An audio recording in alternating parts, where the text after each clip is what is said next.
So this is the Morning Newsbeat interview, and I want to introduce Morning Newsbeat readers to Lisa Pounds, who's the editor-in-chief of LifeToGo. And LifeToGo is basically a sister site to Morning Newsbeat now, which is so great. After 18 years, this thing's actually growing. We have a sister.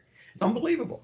And basically, LifeToGo is focused on the health and wellness sector, but doing it differently than Morning Newsbeat and in multifaceted ways. So, Lisa, welcome to Morning Newsbeat. Thank you so much for having me, Kevin. It's a pleasure to be here. So you're a sister site, but you're basically doing both editorial and e-commerce, which I find fascinating. That's nothing. I never dreamed of doing that with Morning Newsbeat when I started. Yeah.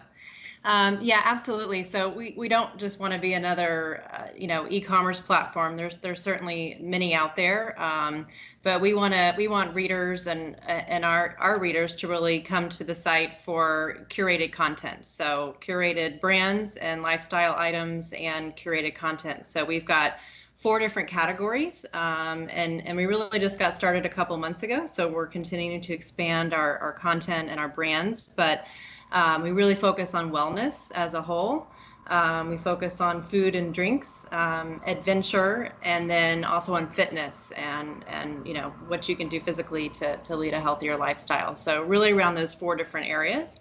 So both with brands and with content. So in terms of listen, the last you've launched this at an amazing time in terms of pandemic, right? Are there trends you're seeing in terms of the stories, the editorial content you're seeing where they're skewed, even in all those categories where they're skewed one way or another? I could imagine, for example, food. There's got to be a lot of stuff about cooking at home and trying to stay healthy since we're all gaining weight during this. Pandemic. Yeah, absolutely, Kevin. So when we started this, we thought it would be a lot more about travel and adventure and things you need to bring with you on the plane and all, where you can go, and travel gear and where to buy your snacks on the go. So our content has completely shifted to, how do you have an adventure in your backyard? How do you work out on your living room floor with your 4-year-old and 6-year-old? How do you work from home and have a work-life balance in a whole new environment? And how can we all become better chefs in our own kitchen? So I think, everyone's focus has shifted, just health and wellness in general. So I think as our focus has changed, with just, toe and toe with what our consumers are going through. So, we listen to our consumers. What do they want to hear? And then also we interview experts on different areas and, to be able to provide, real content that's not just regurgitated, articles.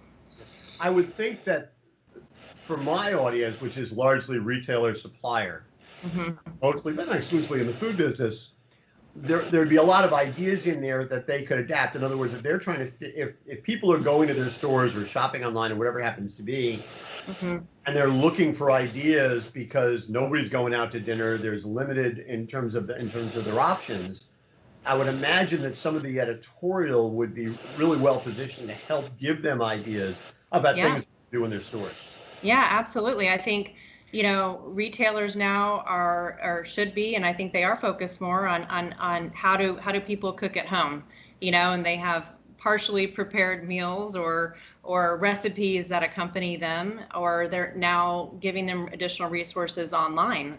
So I think there's a huge combination of those things happening that consumers need or are demanding, along with fitness. I think being able to have these items at home and look at the services that have blown up to be able to help people guide them, on their phones and at home. So, business has shifted dramatically. And if you haven't, then, you might not be in business.